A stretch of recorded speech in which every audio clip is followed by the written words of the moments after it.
Okay, it's now 8:30 and we're going to go ahead and get started. Good morning. Welcome to the virtual Tuesday morning.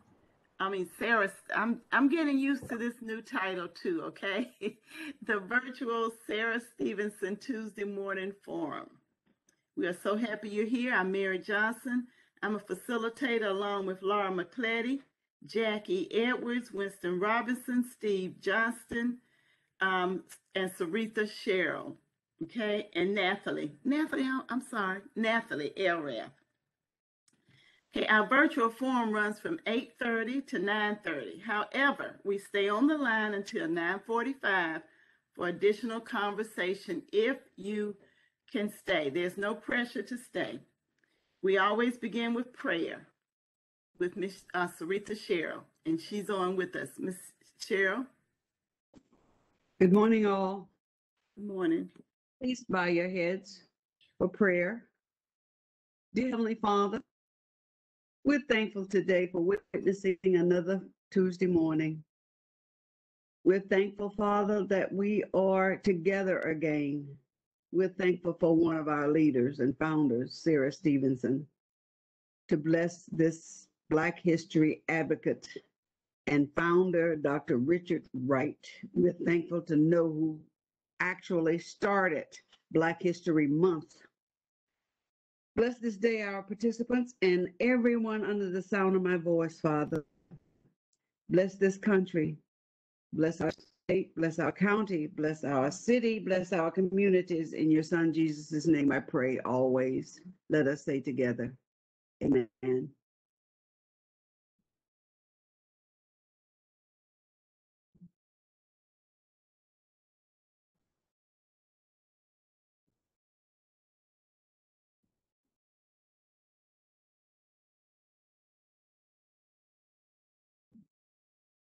I'm sorry. Ms. Johnson, you're muted.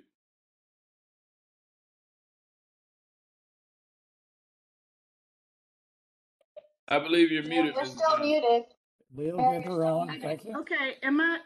Yeah, you're on. Okay. Thought I unmuted. Okay, do we have anyone here for the very first time? If we do, we'd like for you to introduce yourself. Okay, we don't have anyone here for the first time. That's always great. Okay, we do have special guests today, and they're going to be talking about Amp Up Charlotte and business inclusion. And this is part of a series that we're doing about inclusion of women and minorities into the business section of Charlotte. Our guest today is Christy Floyd, but she's not going to be presenting, but she is one that I have had much contact with. We also have Alexis Gordon, Holly Eskridge, and Stephen Coker, and they're going to be here to talk about business inclusion and Amp Up Charlotte. Following their presentation, we will take brief questions that are placed in the chat. We ask that you mute your devices to eliminate background noises. Ladies, following your presentation, I will ask the questions, okay? I ask you, if you have a question, please make your question as brief as you can without a lot of commentary, because I will be reading these. Also, Steve has placed a statement in the chat, and I hope that all of you will be able to read it. Its participation in forums is a privilege sustained by agreement to stay on topic, to treat all participants with respect, and to honor decisions of facilitators. Violators may face immediate suspension of this privilege. Okay, so without going any further, I'm going to open this up to, I'm not sure who's going to speak first, but I'm going to say Holly Eskridge. Thank you so much. Really appreciate that. And the introduction and the ability for us to be here today. So my name is Holly Eskridge. I'm an assistant director in the City of Charlotte's Economic Development Department, and I lead an amazing team called Business Innovation that works largely with small businesses. We had this opportunity, really grateful. Councilmember Newton, after one of your meetings, actually reached out to me and said that you all were interested in learning more about what the city has to offer. So I think, we've got a really great presentation for you guys today. Hopefully it's incredibly informative and we get some good questions. So I will turn it over. We've got actually Alexis Gordon, who is on the business innovation team and actually also leads the international relations for the city and is the chief of protocol for the city as well. So she does multiple things. And then we've got Stephen Coker, who is the director of our Charlotte Business Inclusion. Also a wealth of knowledge and experience beyond actually working with the city of Charlotte. So I will not take any more time with opening this up. And Alexis, I'll turn it over to you. Thank you, Holly. I'm so happy to be here with everybody today and happy to share with you some information about our programs. Specifically, I want to talk about AMP Up Charlotte. But I'll just start just really quick so that you know that we have a lot of different things that we can offer to help our small businesses in our economic development department at the City of Charlotte, and also in our general services department, which is where our friends over in Charlotte Business Resources Charlotte Business Inclusion resides. We also have a program called Charlotte Business Resources, which is a website that businesses can go to when you are looking for information on how to get started, how to network, different things to help grow your business when you're first getting started. That's transitioning. We're going to be moving that to Open for Business, which was the website that the city created to help during the pandemic, but we are going to grow that out so it's easier for you and others and businesses in particular to be able to find everything you need to get your day started as a business, be able to find how you partner with us, and be able to find how to grow, invest, and really get to know our city. So I will post that link later, but again, that one isn't up and running yet. We are just in the process of fixing that site up so that it'll be ready for you. I'm giving you a little preview. I am not going to use my slides because my computer is very slow, so I hope that it isn't affecting how you guys can hear me at the moment. But I will try to pull up the website for AMP Up for you in a moment so that you can see the different parts of the website and how a business would go about registering for AMP Up. So AMP Up was created really to help businesses that are already underway, who have a couple employees, and that are already living that dream of an entrepreneur. They don't really need startup help anymore, but maybe they just need some help on how do I grow? How do I become a little larger? We partner with a national organization called Interrise with their Street Smart MBA. And in this program, we work with ethnic minority business owners. So 51% or greater of the ownership of the business has to be someone who is an ethnic minority, man or woman. And they have to already be bringing in about $175,000 in annual revenue. Again, as I said, they have to have other employees besides themselves, and they have to have been in business successfully for at least 2 years. So this is, again, not just for someone who is getting started, but someone who's really ready to take that next step. And what is really wonderful about AMP Up is it's more than just a class. So it does have classes that you have to attend. Attendance is necessary. We have workshops that you go to, but it's more than that. What Charlotte has done is we have taken the curriculum of the Streetwise MBA and we have partnered with what we call anchor institutions. Those are those large companies and businesses that are and names that you have heard, places like Atrium Health, places like Avid Exchange, places like the airport. And we partner our small businesses with them so they can learn more about how those companies and organizations work with minority vendors. And we also try to have them come and share their stories. I cannot tell you how exciting it was when we had our first in-person meeting again just last fall at Avid Exchange. Their CEO, a week after they went public, shared his story of what it was like being a startup, what it was like not being afraid to fail, and from going through different iterations of his business, and then sitting there and talking to other entrepreneurs who are going through some of the struggles that he had gone through, and able for him to say, hey, look at us now. We are now selling on the stock market.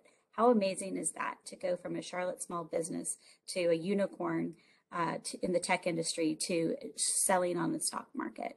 And so for those entrepreneurs to be able to meet with CEOs, for them to be able to meet with the C-suite of these large companies, it's super important.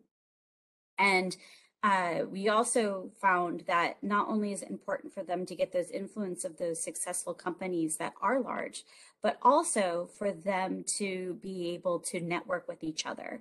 One of the things that I think is my favorite thing to see is that when our AMP Up alumni come all together. So for example, we have an open house coming up later in the week.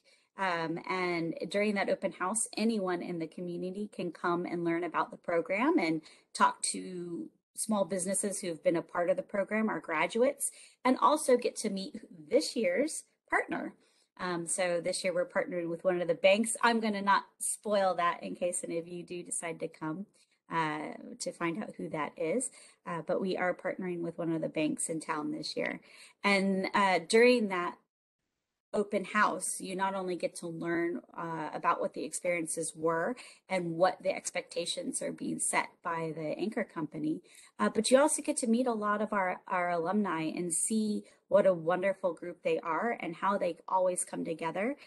Typically when we do these virtual programs and even in person, it's always our alum that are the last to leave. They're out there networking and practicing all the skills that they have picked up and really working with each other and talking to each other about what are the different things they're facing, how are they overcoming barriers, and really talking about different ways that they can participate together and retain their employees and retain the success of their business.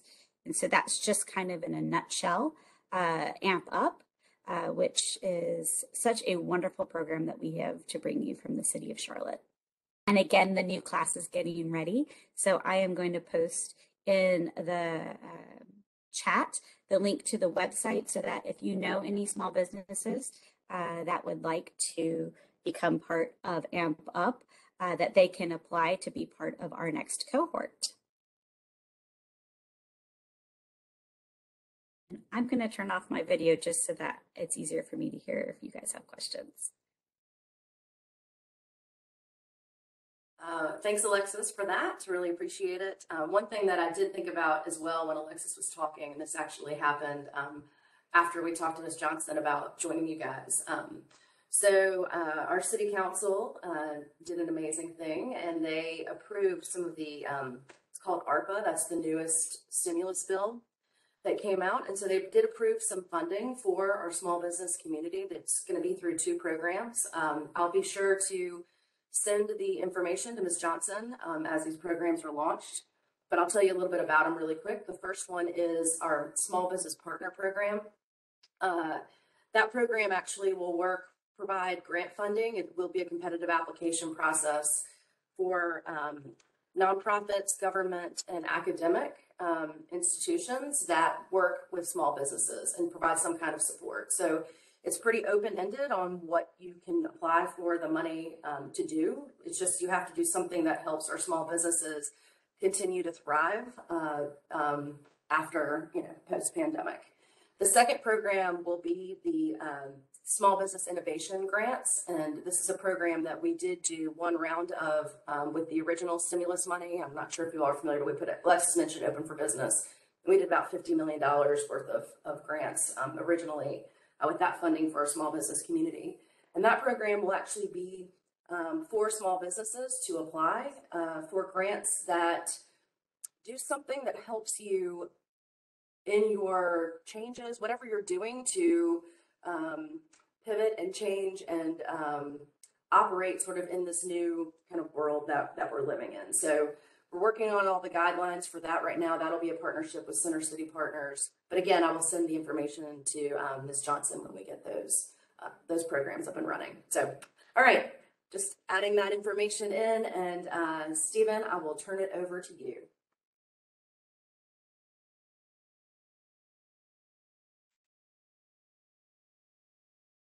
Thank you, Holly. This is set up a little different in terms of the sharing function. So let me see if I can pull up my PowerPoint.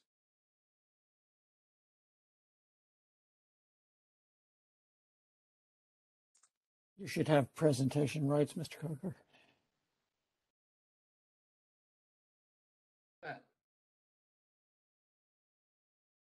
All right. Well, first of all, let me just say good morning and thank you so much to the Sarah Stevenson Tuesday Morning Forum leadership. I want to thank my colleagues over at Economic Development. We do an amazing job at working together because the reality is the Charlotte Business Inclusion Program, which we call CBI, is really an extension of economic development. It's all our job to make sure we make our local economy stronger in every way we can.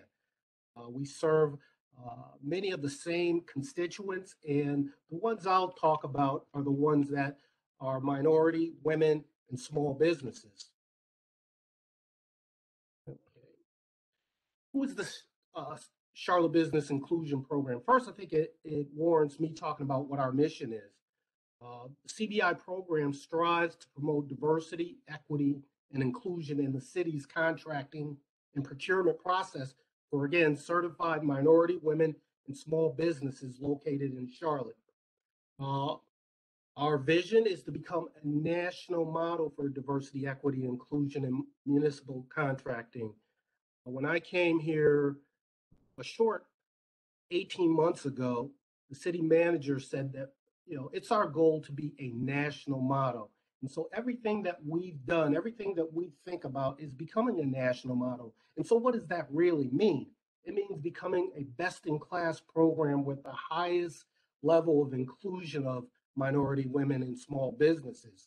Our day-to-day work based on our policy is to certify minority, women, and small businesses, which we call MWSBEs. We establish goals on our prime contracts and subcontracts. We have approximately $1 billion in spend annually. And so we have a lot of money to work with to grow these businesses. We also monitor what we do to make sure that it's getting done. We track and report on this. Last year we had an incredible number, which we're looking to grow this year. And I think when we release our numbers, you'll find that they have in fact grown. We did over 175 million with MWSBE businesses, and that's a real important number because it's growing the economy on a side that often gets overlooked. But between the work that we're doing with economic development, we're focusing on those businesses.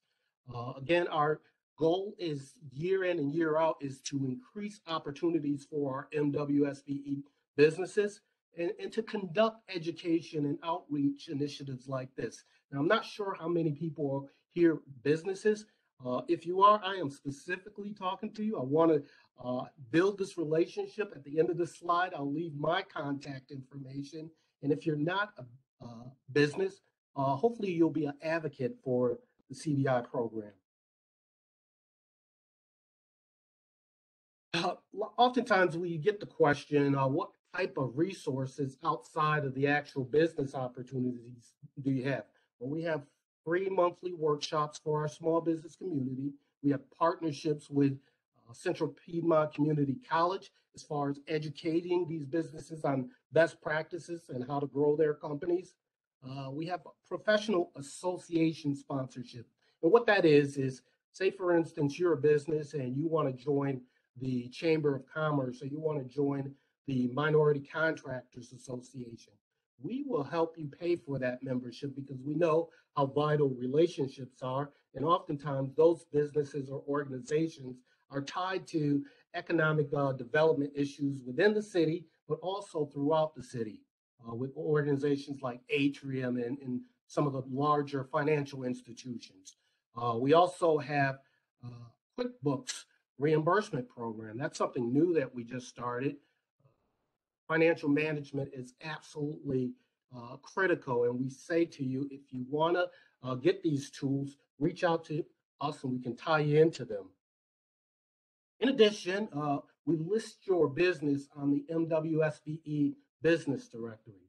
Visibility is absolutely important. And so when you become a certified minority, woman, or small business, we list your business at this directory where not only the city departments view this on a day in and day out basis, people all throughout the region will look at that because we have over 1,400 firms. Again, I talked about QuickBooks. AMP Up was talked about. There's another program that the county sponsors, which is called Next CLT. Again, education is so important, and we believe that education oftentimes leads to contracts with the city. We host and play a role in a number of events and trainings. One of the programs that we're very proud of, or I'll call it an actual tool, and I'll share the link after I finish speaking, is Early Bird. What is Early Bird? Early Bird is a state-of-the-art forecasting tool. It's a comprehensive listing of active and in-department contracting opportunities across all City of Charlotte departments. So if you're looking for where we house these opportunities, we post these opportunities on Early Bird.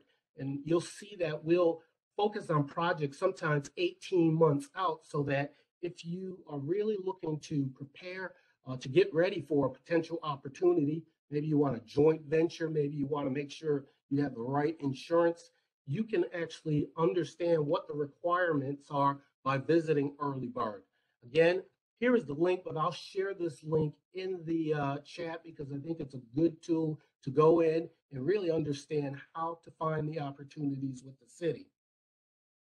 Some of the future things that we're working on, again, if we're to become a best-in-class program, there are initiatives that you always have to kind of look at and say, what do you want to propose? And we're getting close to many of these. One is a construction bonding program.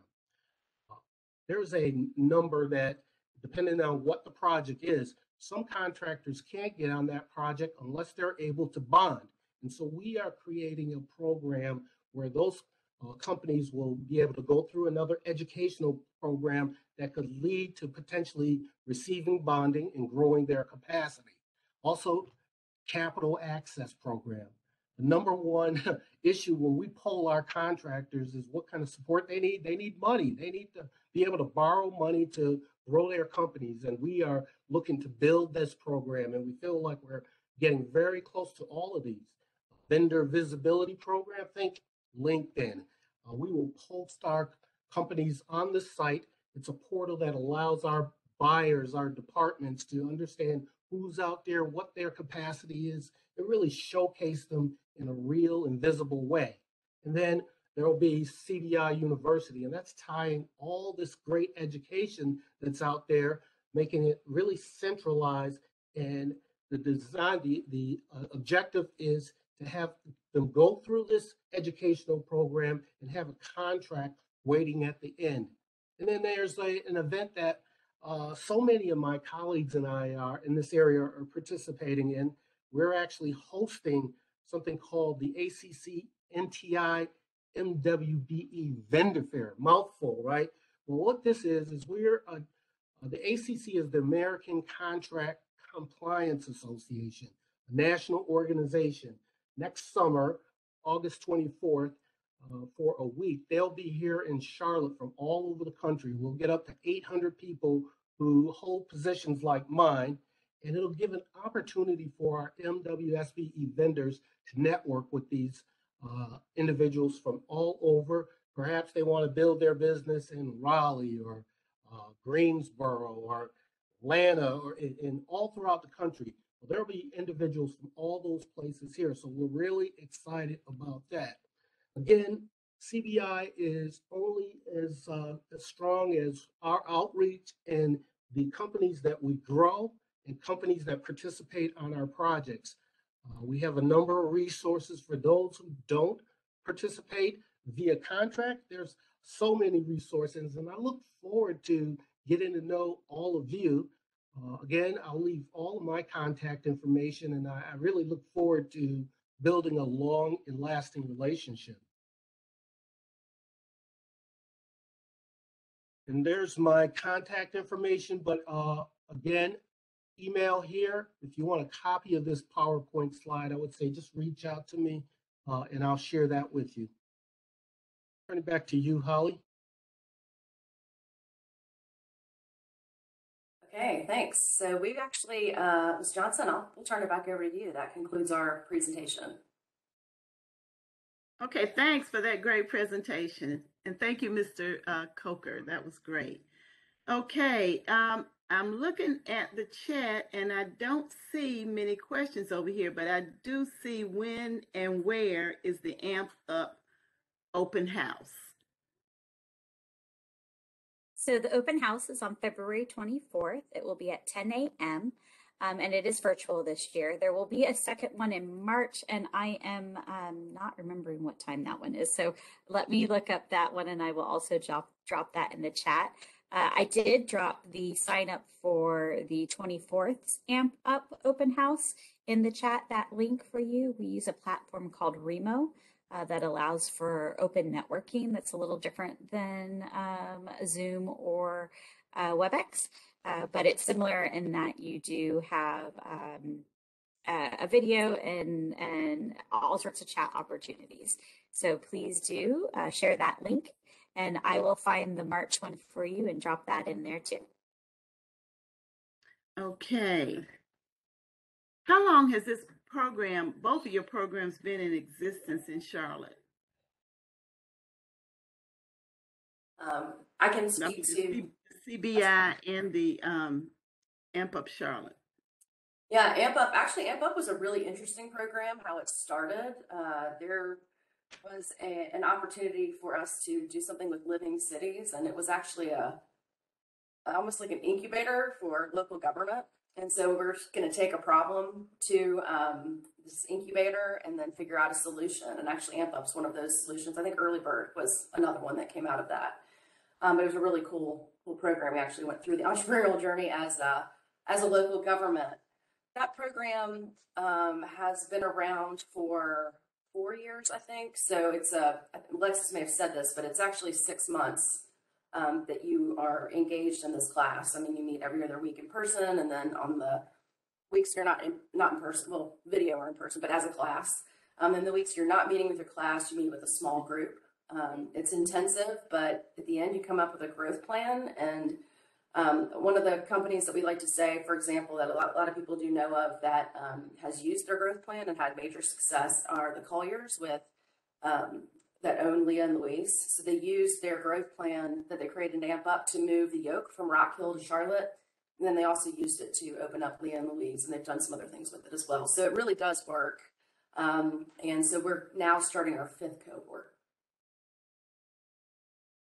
And as far as CBI has been around for a number of years. And again, let me just say, I am trying to get rid of my PowerPoint, and the way my WebEx works, it's very simple. This is set up a little different on the side, but I'll keep trying. But let me answer that question. As far as CBI has been around for a number of years. It goes back to 1999 when the program started as a small business inclusion program. And over a number of iterations, it became CBI. We do a disparity study every year, and that disparity study makes our program legal. We're currently working under one right now where we really research where we are at any given point in terms of the need for a program. And it, again, makes our program legal. It has to be done. But we've been around a number of years. We are really fine-tuned this program up to the point where we're having incredible success in 2022. Okay, I have another question. UNCC Urban Institute presented a June 2021 report that said in part there are 1,379 minority-owned small businesses, 507 located in minority-concentrated neighborhoods. UNCC concluded that they identified access to capital and markets. Do you agree with that study, and what are you doing to address this identified problem? Well, I am really embarrassed to say that I did not even know this study existed. I mean, I don't know, Stephen or Alexis, if you did as well, but I need to actually see this study. So, Mr. Griffin, I really appreciate you bringing this up. I wrote it down the minute I saw it in the chat. So I can't actually comment on that. I can say that it sounds like what you're saying is the study said that access to capital is one of the biggest barriers. I think that's what's being said here. And that is something that through working with our small businesses, and I would say MWSBEs in particular, minority women small businesses, that, excuse me, that is a constant challenge. And one of the things that we actually are looking at is not just, one of the things that we've actually started realizing now in surveying some of our small businesses that we gave over 3,000 grants to, they've been really good at giving us feedback, is actually how do we increase the customer base? So it's not just about giving capital, but like how do we actually help them with increased customer base? So, but I definitely am going to try to track down this report. That looks amazing. And Holly, really I'll add. I've read part of the report. I haven't had a chance to dive through all of it because I do want to figure out some of their data. I'm a data head, so that's one of the things I haven't dug into. But I did read the report and the outcomes. It is something, as Holly said, that even we have heard just talking to our AMP Up graduates, talking to the MWSBEs, all the minority women small business owners that come in, meet with us and talk to us. We do have a few smaller loans that are very particular to mom and pop type of brick and mortar stores. So we do have some for redoing the facade, which is an access to capital for improvements on your facades. We just in the past, I think, year started one that you can use to do the inside of your store. So originally the money that the city gave this matching grant for, and it's not a loan, it's actually a matching grant. So you raise part of the costs and then we help match that to a specific amount. And I can put a link in the chat in a moment with that. But we also now have one that you can do revamp the inside of your store as well.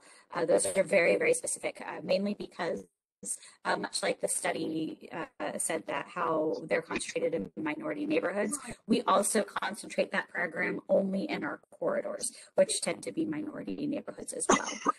So this is something that is very much place-based for us at the moment. But as we look into more on this study and others, one of the things that has always been a difficulty for us is, again, with that data, the census data is our most reliable data of who owns what businesses and where they are located. And as many of you know, that was slowed down in the last couple of years, that process. So as we get more of that data too, it will help us also shape and shape and move forward on our programming. But I do want to make sure you do know that we do have a couple grants that are out there. Again, they're very place-based, so they really only help those mom and pop shops that have that physical location in a corridor. But that is such a great way for us to be able to contribute and give some access to funding for improvement of a business. So I'll drop those in there. And the amounts depend upon the project. So again, Jackie, I saw your question in the chat, and so I'll make sure to post that information for you. Okay, a 2017 city-sponsored disparity study indicated gaps. Have you met those gaps? We have not met the gaps that are spelled out there. In other words, there's a goal that we should be striving for is 20.9% utilization. At this point, we're probably in the neighborhood of about 12 to 14%. That's the last numbers that we had in our annual report. That number, I do know, will go up. We'll release our annual report in another 2 to 3 months. But one thing I will say to you is we are very diligent in driving this program. That study, which I'm not familiar with, I can say that we do know that, especially as it relates to minority businesses, there's a long way to go. We have a very diverse city and it's growing rapidly. However, the number of minority businesses aren't at that level yet. So there's a major effort with a number of organizations. In fact, when I get off of this meeting, I go to a meeting where there's probably about 25 local supplier diversity professionals who collaborate. They're from healthcare, education, the financial world, and it's all our job to work together to make sure that number grows. But I think over time, we're slowly and surely getting there, Mary. Okay. Let's see what we have. You told us the amount. Did you tell us the amount of the small loan? I have to look it up. So Okay. because I get the different numbers confused. So let me Okay. double check. Okay. When you talk about minorities, which minorities are you talking about? Who is your largest audience? For us, it's African Americans, Hispanics, Asian, and Native Americans. Okay. I would say that for economic development, it's the same. Okay. You have to excuse me. I have my little grandson. You might hear him in the background, but this is a sick day for him. Okay. Let's see. Laura asked, can you give us a breakdown of those participating by race? But I think you just did that. Okay. Let's see what else we have here. How many people do you have currently in your, or how many businesses do you have currently in your 6-month amped up program? So the cohorts can be up to 20 businesses. That we keep them pretty small on purpose. And we just naturally have some attrition that happens because there are attendance requirements, and it is a decent amount of time. And so I would say we usually graduate at the end about 17 on average, but yes, it can be up to 20. We don't go any higher than 20. We run 2 cohorts a year. Can you, I'm not sure if you want to do this, and you don't have to, but I just want to know if you can share any of the businesses that have participated and successfully completed. I know, Alexis, do we have any of that on? I feel like we did some success stories somewhere where we could actually share that, don't we? Yes, so we do have some of the success factors on the AMP Up Enterprise site that I posted at the beginning that talk about what the success rate is of our graduating class.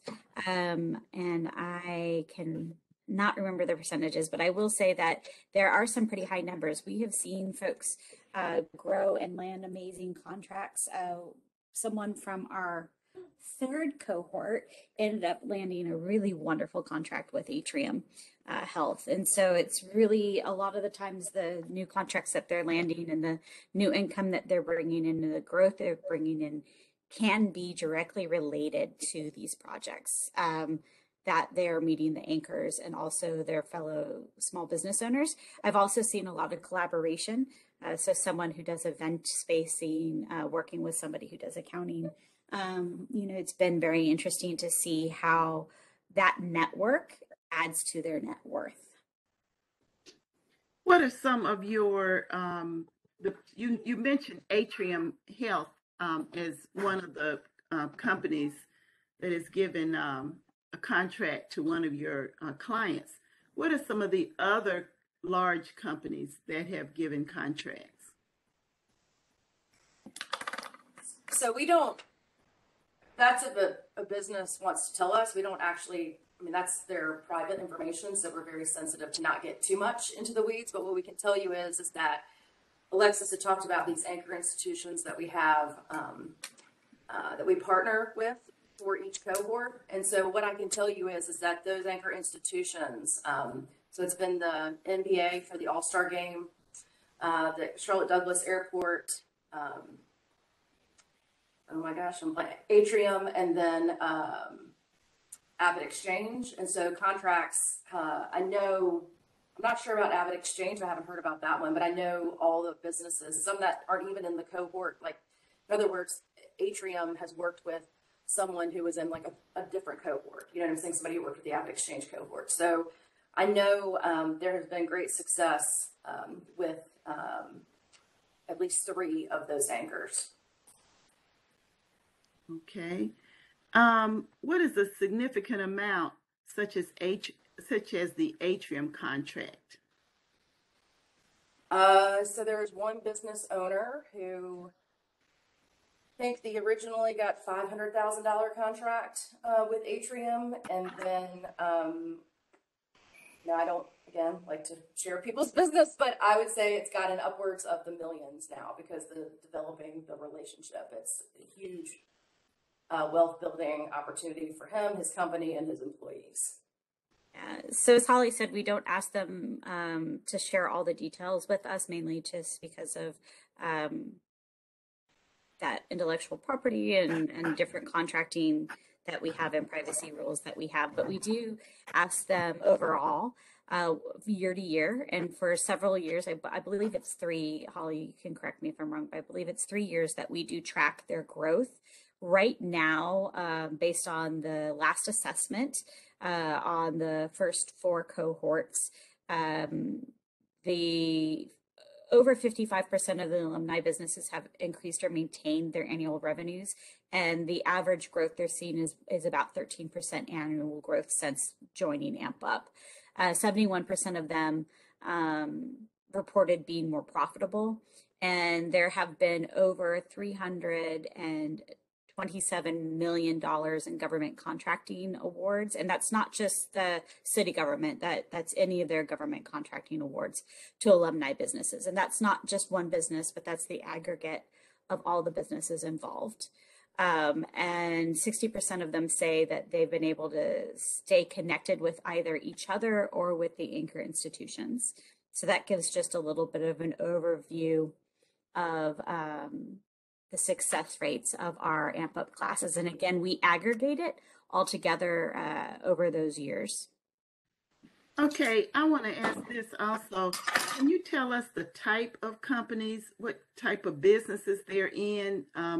Pretty much the majority of what you are having in your AMP Up Charlotte, since you're on the corridors. So the AMP Up is actually open everywhere. So the only thing that is place-based is the grants that I put in the chat. But AMP Up, any small minority-owned business in Charlotte can join. But they do, again, have to be a minority-owned business. We have companies, everything from plumbers and electricians to architects, event planners, lawyers, videographers. I'm trying to think of all of them. We've had people in construction, restaurants, food trucks. It really is everything. If it's a business, they have a customer or they're selling a service or an item, and they've been in business for 2 years and have employees, they can be part of AMP Up. So it's really great to see the wide variety of backgrounds. It's diversity in all ways, age, diversity in ethnicity, and diversity in business itself. Okay. What would it take to amp up the size of AMP Up to serve more entrepreneurs? I'll take this one. So as Alexis has said, we work with Enterprise, which is an organization out of Boston. We use their curriculum. We've got an amazing trainer, Nikita Allen, who facilitates and leads these conversations. She is absolutely dynamic. And so the 20 person is kind of a sweet spot. This curriculum is used in other cities, and I think 20 is about where they stand. Now, what we are looking at doing is an expansion. So can we run 2 cohorts, right? So that they're 2 going around the same time. So that's really based on interest. And so we really look to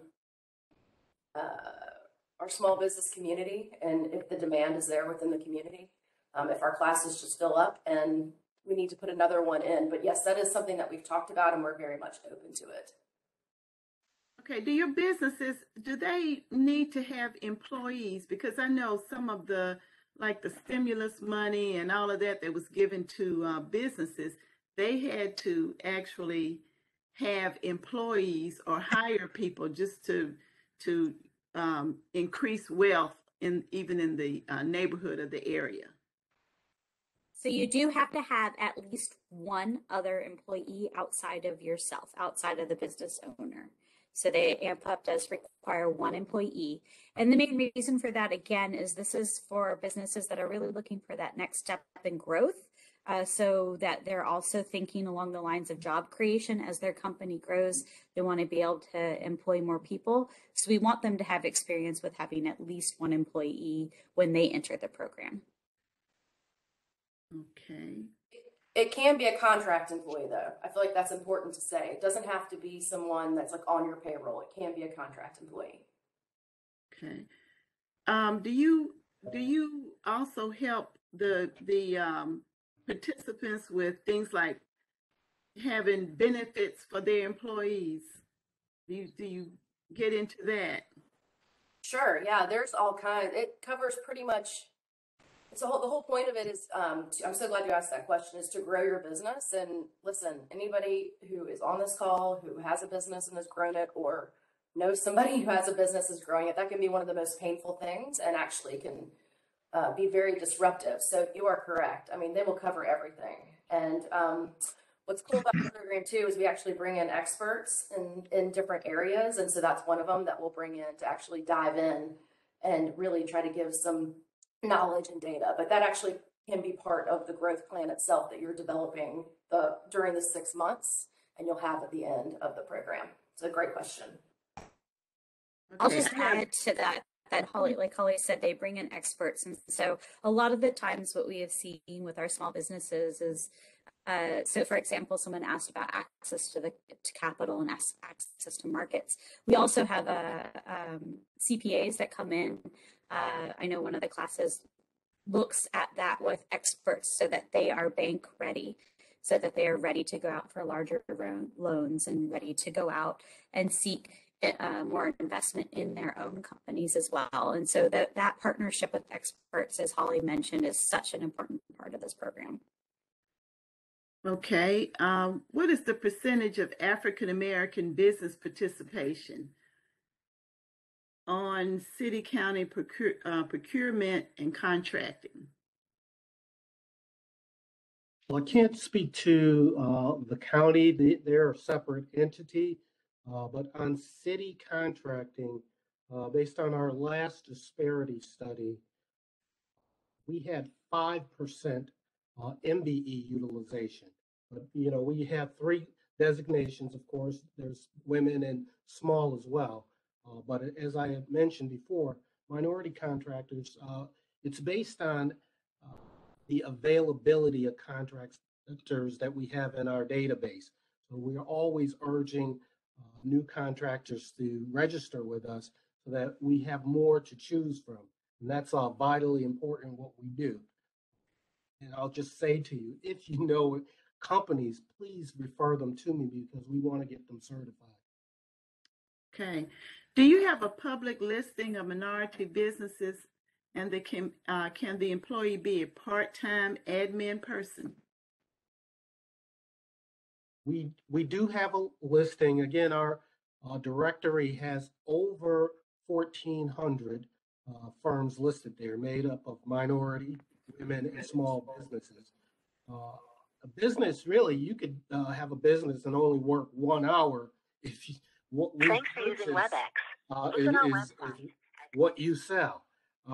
Most of those companies are probably full-time, but you have a number of them who are part-time businesses.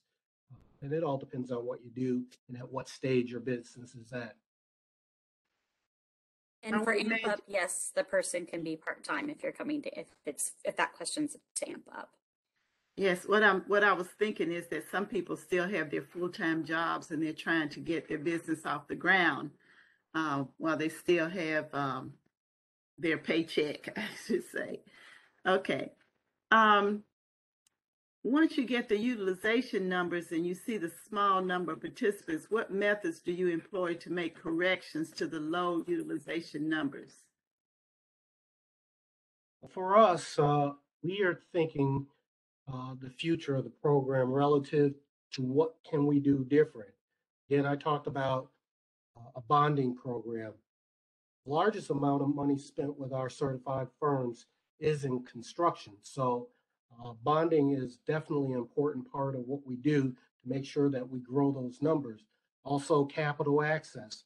That program is designed, again, to create a loan program through the city to support our businesses.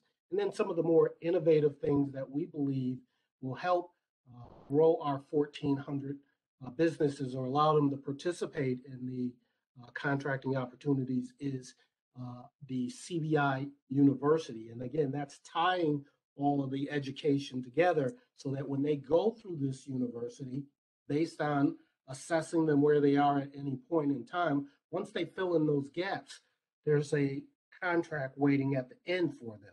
And all of this is done by design to increase those numbers.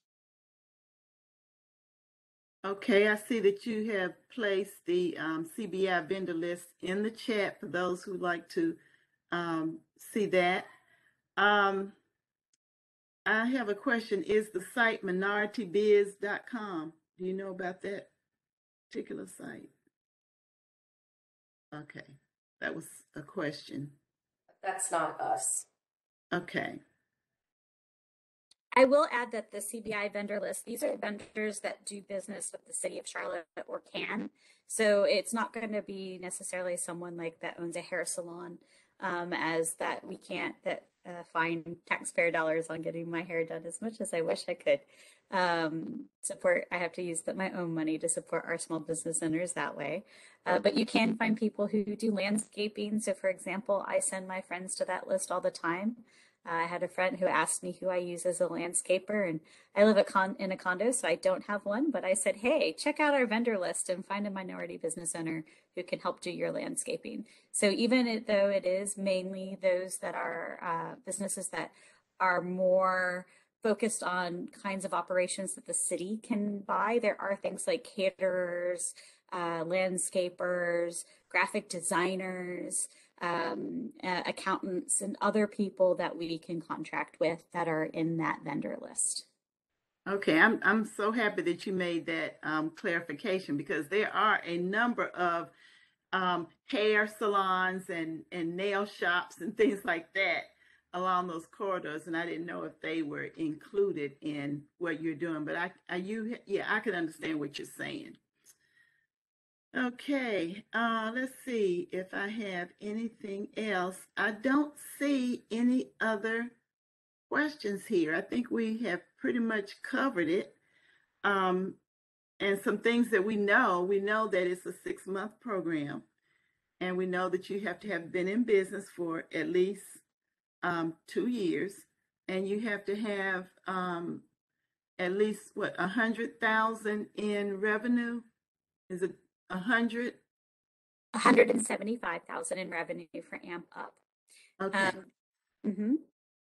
And you have your site that people can go to find out more information. Also can apply to be a part of this. And we have your contact information. Okay. Let's see.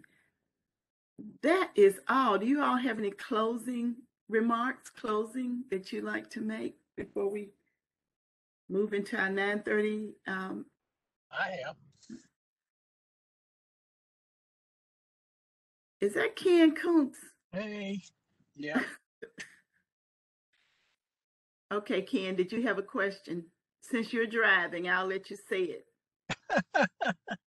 Yeah, I tuned in earlier, but I couldn't stay tuned in because my mind took me back to the 70s and especially the 80s of the Charlotte Business League and other minority business enterprise organizations that fought.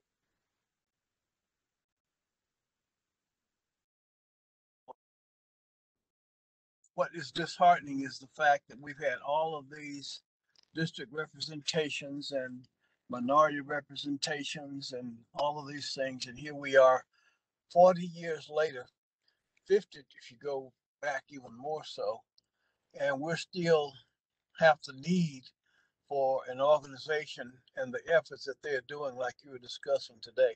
That is most disheartening, and it's not very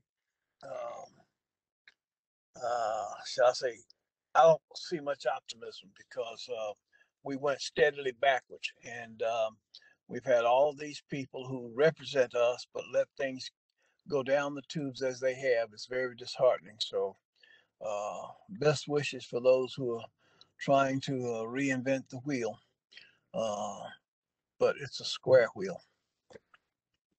Well, Ken, we're very optimistic here, and we know that they've been doing great. They have really helped a lot of businesses, so we're going to give them a lot of kudos for that. And we're very happy that they're here today. And did anyone else have anything? I see, Jackie, you put Pete Cunningham and Roosevelt Mask in there because, well, those are sort of two legendary people from the past, and they were business people and did a great job. Thank you, thank you, thank you. Did I hear you say that their representation has only about 5% minority businesses that are in the mix? No, their program is entirely minority business. Their clients are entirely minority. Participation of MB and I thought Mr. Coombs, if I could just chime in, you did hear that correct. Again, when City Manager Marcus Jones brought me here, we talked about the need to grow this program, and your words resonate especially with me. I come from a market where I saw that the numbers were especially low, and it took leadership to be very committed. This city manager, our mayor, many members of our common council are committed to growing this with the work with economic development. We're getting there. I think when we see the numbers this coming year, they'll be coming out in about 2 months. We'll see that number, especially for the MBEs, has grown. It takes a while for it to happen because it's based on availability when we're talking about city contracts. Now, I'm not here to represent what goes on in any of the other organizations, but I can say the city is making strides. We're very intentional, and it's going to take all of us, including all of you who sit here, to support us with not only being ambassadors of the programs, but also to infuse the programs and the needs of the program with your very own ideals. So I'd welcome that opportunity with your historical knowledge. I definitely would like to speak with you at some point. Okay. Sounds good. Okay, what we're going to do now, the first thing I want to do is thank all of you for coming today. Christy, Alexis, Holly, and Stephen, thank you so much for your presentation. It was just what we needed at this point, because we've been talking about business inclusion and supporting our minority and women businesses and how they can grow their businesses. Thank you so much. At this point, I would like for, if we have any elected officials on, to introduce themselves first, and then we will have the candidates who are running. If you're an elected official and you're running also, you can do both at one time, but we ask you 30 seconds each, okay? So I'm going to see elected officials. I'm looking, I'm going to start with Kimberly because I see her right in front of me. Kimberly Best, Judge Kimberly Best. You're on, we can't hear you. Hold on, let's see. Okay. Hear me now? Yes. My phone is buffering. I'm on my phone. Can you hear me? Hello, everyone. Good morning. Superior Court Judge Kimberly Best. Glad to be here. Glad to be back. Look forward to seeing you all in person. And I'm also running to keep my seat as a Superior Court Judge, District 26B. Thank you. Okay. Matt Newton, and then Mary Belk. Good morning, everyone. I am Matt Newton. It's an honor and pleasure to serve you on the Charlotte City Council representing District 5. I want to thank Holly, Stephen, and Alexis for your presentation this morning. Excellent information. And then also remind everyone that I am running for District Court Judge, seat 16 this year. And go to mattnewtonforjudge.com for more information. I'll put it in the chat. Thank you, Mary. Always a pleasure to be with you, everyone. Okay.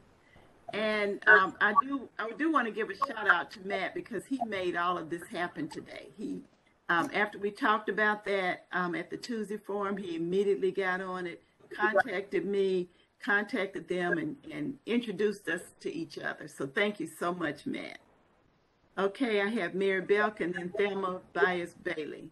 Thanks, Mary. Good morning, everyone. It's great to be here. I'm representing Mary Belk, State House, District 88. And I'm going to make sure that we get this information in my next newsletter so that people can see where they need to go to do that. So thank you for it. It was good information, and thanks for giving it to us. And I am running for my 4th term. Look for your support. Thanks. And we have the chair, no, not chair, assistant chair of the Charlotte Mecklenburg School System, Thelma Byers-Bailey. Good morning, everyone. I thoroughly enjoyed this presentation and had a couple of businesses on Beattysport Road in mind as I was listening to them, and I will be putting them in touch with us. As Mary said, I am Thelma Byers-Bailey. I sit currently for the 3rd time as Vice Chair of the Charlotte Mecklenburg Board of Education. I'm finishing my 2nd term, and I do plan to run for a 3rd term. Thank you. Okay. Let's see now. Were those the elected officials? And now I'm going to go to candidates. I see Chris. Mary, I think Becky Carney's on. Oh, Becky, I'm sorry. You know, I'm looking around and okay, everybody keeps moving and jumping. Okay, I'm sorry.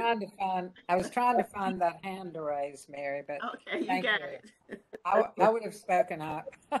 I am Becky Carney, representing the House District 102, and I'm glad to be with you this morning. It's a great program. I will be running for my 11th term.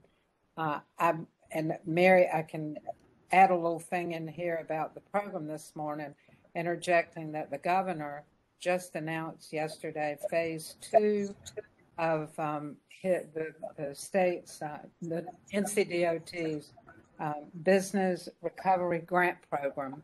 And those are grants, hospitality and reimbursement grants, both of those 2 entities. And the first round of phase 2 ended, closed out the 1st of January, but there's money still left. So the governor has extended phase 2 to March 13th. And I'll get some information to you. They would love to do a presentation if you want to do it within the next week, or I can get them to just get all the information to you. There is a phone number if you want to call. I'll put it in the chat. But we've got money sitting there. We've got to get it out to people to go apply. Okay, well, we certainly want you to get us in contact with them. Okay, so let's send the information in. Okay, so do we have any of the elected officials? Now we will move on to those seeking office. And I see Arthur Griffin. I see Bilal. So I'll go with Arthur and Bilal first. Good morning, everyone. I'm Arthur Griffin, and I'm running for an at-large seat on the Mecklenburg County Board of County Commission because we have far too many and growing of our children and families living on the outskirts of hope. One of the greatest mistakes is to judge policies and programs by their good intentions rather than their results. I plan to work for your consideration and your vote. Thank you. Thank you. Bilal? Hey, good morning, everybody. Thank you again for an excellent and very informative forum and presentation. It's always such a pleasure to be with you on Tuesday mornings. My name is Bilal El-Rahal. I am an experienced trial attorney at the Public Defender's Office, and I also serve you as an attorney in the Army JAG Corps. I am running for District Court Judge for seat 19, the seat currently held by Judge Hewitt, as she's stepping down at the end of her term. I'll put my information in the chat. Thanks, as always, for having me, and good to see you. Okay, Chris Basil, and then then Lisa. Good morning, everybody, and thank you, Ms. Johnson. I'm Chris Basil, and I appreciate being here this morning. Thank you very much. I've been a magistrate here from Mecklenburg County for the past 6 years and an attorney years, and I'm running for District Court, Seat 1, the seat most recently held best for her appointment to Superior Court. And I'll put my information in the chat. Again, thank you for a great start to my day. Okay, Lisa, and then Charlene. Good morning, friends. As you know, I filed in December for State Senate District 42. I was determined to go to Raleigh to advocate for the issues that we're passionate about, fully funding public education, accessible health care, economic opportunity like our forum today, defending our voting and reproductive rights, and all through an equity lens. As you also may know, the latest maps may significantly affect the district I'm running in, and so we are waiting with bated breath to see if the courts approve the new maps, and we should know more tomorrow, but for sure by the end of the week. So I ask you all to wait it out with me, and if I end up in the race, to support you. Thank you. Thank you. Charlene? All right. Hello, everyone. It was great to hear the information this morning. As you see, I am a small business owner. I'm actually standing in front of my little small business right now. So it's important that we support minority small businesses at this present time. I am running for city council. Again, as I say, it's either District 1 or District 4. We're still waiting on deliberation from the courts as well on a local level. So you guys, if you would like to support me, my information is just charlenehenderson.com. You can check out my platform. If you follow me on Facebook, that's where I'm at. But it's important that we begin to stand up and hold each and every one of us accountable for everything that's being said in this day and time. Again, I am Charlene Henderson, and thank you for the time, Miss Mary. Greatly appreciate it. Okay, Stephanie, and then Mr. Hillman. Good morning, Sister Johnson. Thank you so much for this opportunity. I am Stephanie Hand, and I am running a candidate for Charlotte City Council District 6.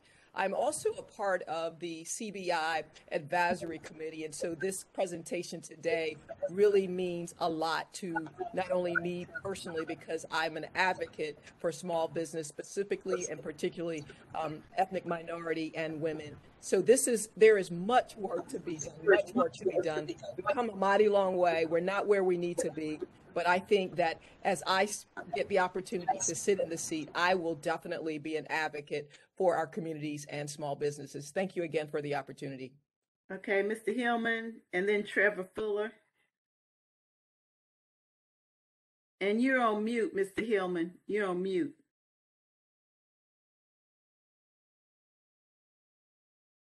Thank you. Hi, my name is Robert Hillman, and I was on mute. And I'm running for a City Council District 6 as a finance executive, investment advisor, engineer, public servant, and father of a daughter that went to Emory College, whom I'm very proud. I'm putting my hat in the ring for City Council District 6. My platform basically focuses on economic growth and development, transportation, and safety. Okay. I believe we're stronger together than we are apart, and so I'm humbly asking for your vote. Thank you. Thank you. Trevor, and then Tim Emery.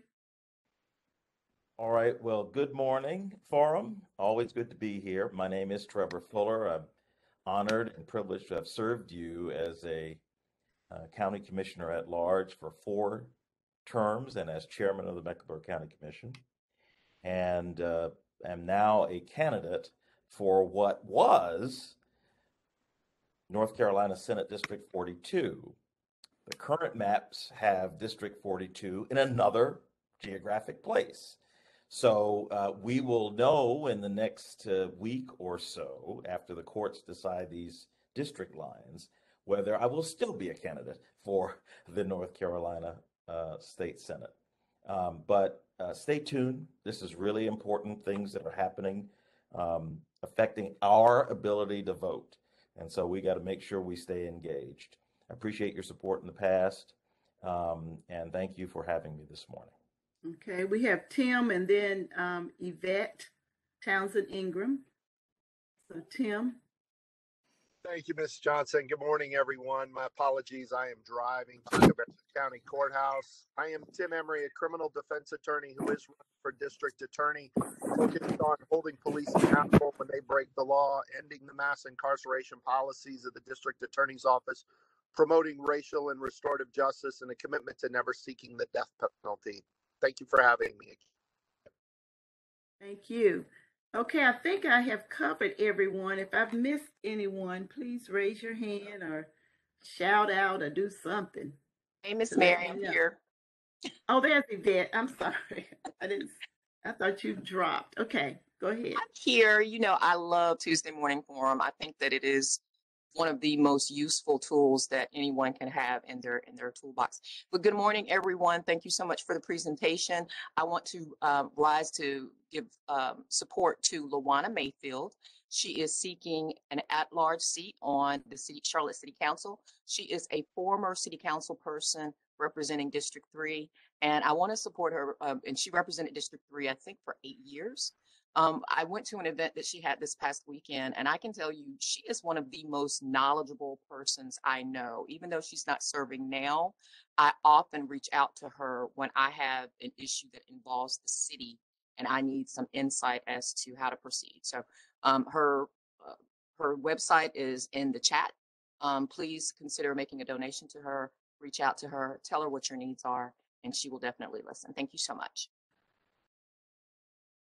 Okay, now I think I've covered everyone, all of our elected officials and those running for office, and it is 9:41. So we actually have about 4 more minutes to stay on if you would like to. So those of you that have to move on, that is perfectly fine, but we'll be here another 4 minutes. So have a wonderful day, and we will see you next Tuesday. And Becky, if you're still on, be sure and send us that information. Thank you. I will, Mary. Okay. Those that are going to stay on, I just want to ask, this is Laura.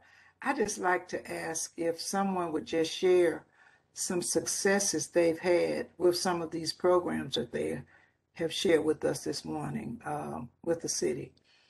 I know we have some entrepreneurs on here. We should have some anyway.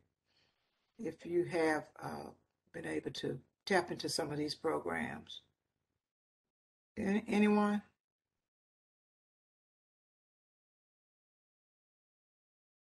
Okay.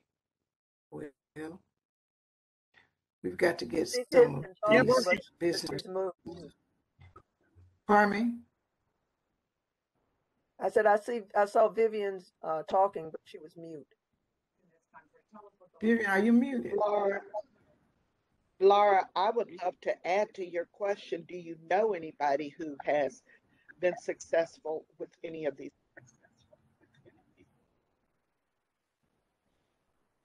I have not been in a circle, with entrepreneurs in a while. But I'm not just saying you, I'm talking about anybody on this call.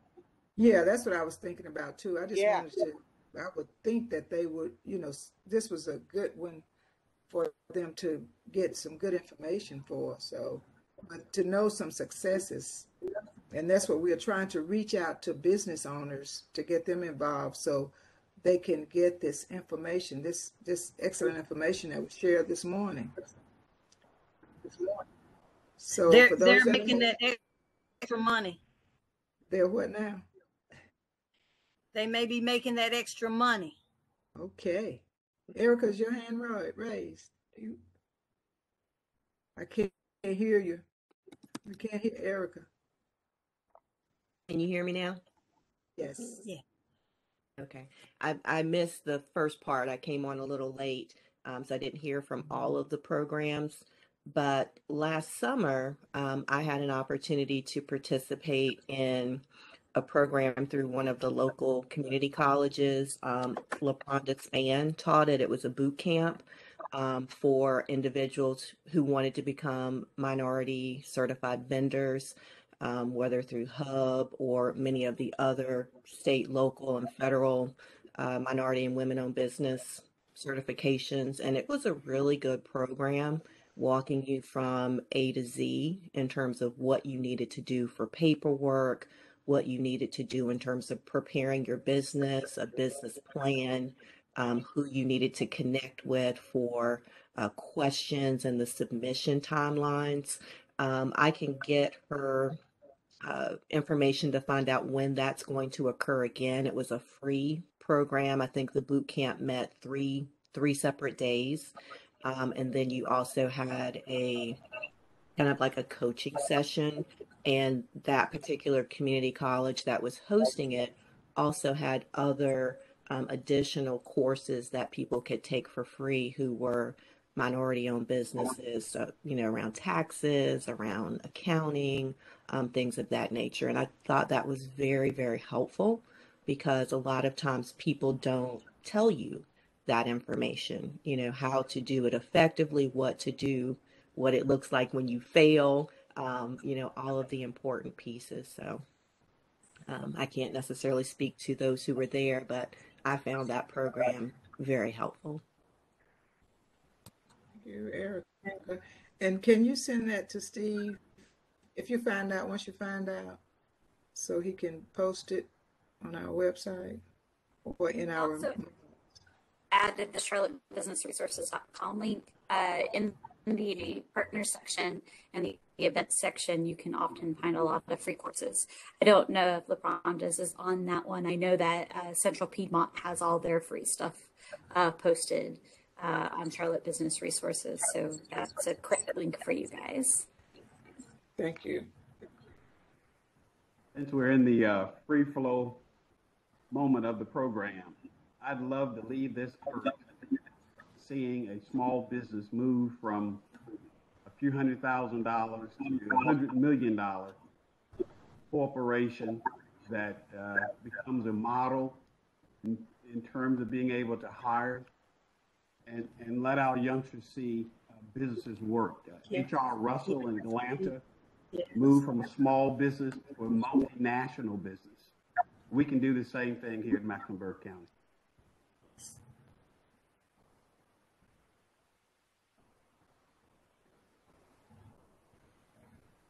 How do you think we do that, Arthur? When people say we can't find vendors, we create it. Rather than say we can't do something, let's talk about what we can do and continue to build up with those small vendors who are making, $1 million is nothing. So let's work with people to build them up to get to $100 million so that they can be capitalized, be very supportive of other vendors in this community. It's not that hard. We just have to join together.